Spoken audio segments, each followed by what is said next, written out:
Zuma Must Go group has come under all-round criticism after their press conference on Sunday.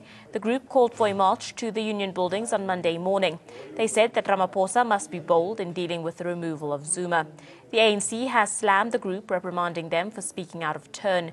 Even SACP in Gauteng has condemned the group, saying that they will conduct a thorough investigation into the identity of the man who claimed to represent the party at the press conference. The ANC Youth League has called the group charlatans seeking to deepen the divisions in the ANC. We have already spoken on this. We have said that if there are people masquerading as members of the ANC beginning to speak out of turn without any specific mandate, we'll have to establish exactly which structure of the organization do these people belong to. We'll have to also satisfy ourselves that their own conduct is befitting of the conduct of the membership. If we find that they acted outside the established rules of the ANC, especially communications protocols that are laid out, we'll have no option but to advise structures to effectively get closer to the situation and establish if they can't really act on the basis of the code of conduct of the ANC, prefer charges and all of that. So that is part of the work that we're doing, because as it relates to discipline and how members must carry themselves, we are not going to be leaving any stone unturned there. We have received quite a number of calls with a number of names that have been given to us.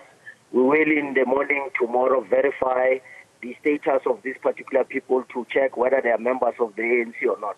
But be that as it may, as the ANC Johannesburg region, even if those people are members of the ANC, they are acting outside of the mandate of the ANC, and they are just ill-disciplined people who are hell-bent on bringing the organization into disrepute. There is a process at the national level that has been defined by the office bearers and the National Working Committee on how to deal with the transition.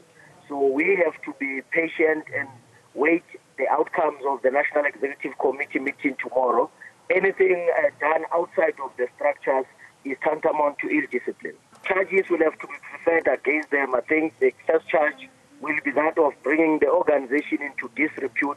They will have to be processed through a disciplinary process of the ANC, and they may even find themselves in a situation where they are suspended or expelled from the organization, because what they are doing is quite unacceptable.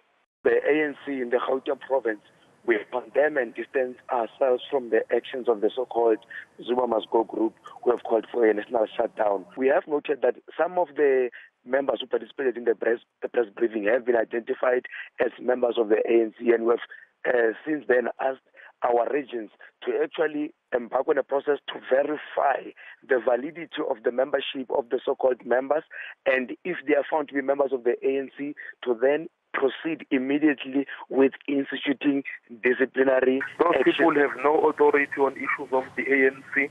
They have no local stand on issues of the ANC.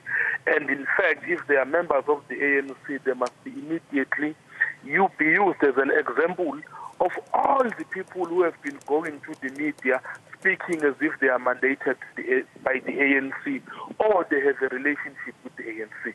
The ANC has proper communications channels to communicate its decisions, and anyone who masquerades as the ANC must actually be dealt with, and those people must be dealt with severely. An example must be made